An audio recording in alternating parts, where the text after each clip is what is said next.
Alright everybody, today we're going to be talking about exponentials, specifically exponential functions, and I'm going to tell you briefly why this stuff is important.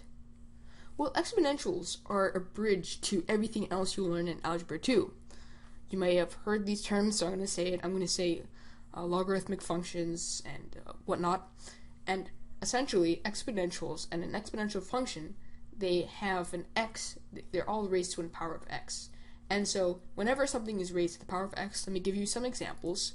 You can have 1/2, you can have f of x is going to be equal to 1/2 to the x.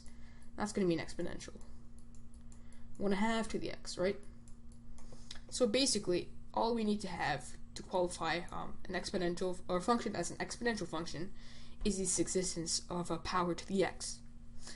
So we're being asked to graph this, right? We're being asked to graph f of x is going to be equal to 3 to the power of x. How are we going to do this? Well, I'm going to teach you through this course. I'm going to teach you different ways of doing it. But the most basic way and the most probably the most easiest way to do it is by plugging these values into a t-table.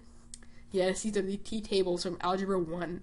And so basically, we know that Algebra 1 is just a bridgeway into Algebra 2, and Algebra 2 is a bridgeway to all of mathematics, specifically pre-calc and maybe even calculus. Okay, so let's try some basic values here. Usually what I do is -2, -1, 0, 1, and 2. This 2 is a little too close to the border, but whatever. And so, if we plug into this -2, 3 to the power of -2, we know that's the same as 1 to the power of 2, or 1 over 3 squared. We know that's the same because that's a basic property of exponents. If you don't know the basic property of exponents, I encourage you to review Algebra 1. And in fact, I might have an upcoming video talking about some of recaps of Algebra 1 because you definitely need those skills, right? I'm going to stop blabbering here. 1 over 9, right, 1/9. And so what I want to establish is the graphs of this in this video. So 3 to the -1th power, that's going to be 1 over 3 to the positive 1, and that's going to be equal to 1 over 3.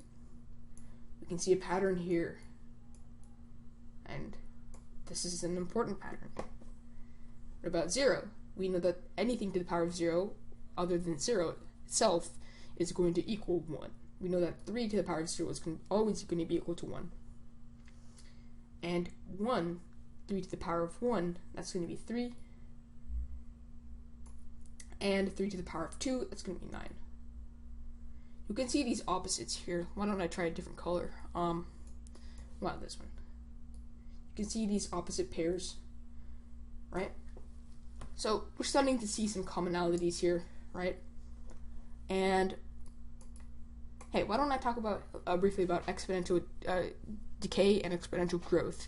Exponential decay is basically when the base, this 3 here, or this 1/2 here, actually when I was giving examples before, if the base is greater than 1 actually, because you know how it can't be 1, if the base is greater than 1, that's going to be an example of exponential growth. If it's less than 1, then of course it's going to be exponential decay. We can see these examples of exponential decay and radioactive decay, which is a topic when we'll be discussing more in depth when we get to more advanced calculuses and chemistry, right?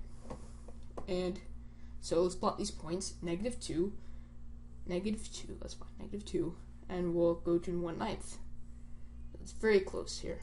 Actually, I'm raising it a little too high. Why not? -1 and 1/3. Okay. A little more tolerable. It's actually not 1/3, but who cares? 0 and 1. And we're also going to plot actually 1, 3. There we go. 2, 9. 1, 2, 3, 4, 5, 6, 7, 8, 9. It's going to be way up. It's going to be way up there. And I'll use a white color, shall I, to actually plot these points. Right?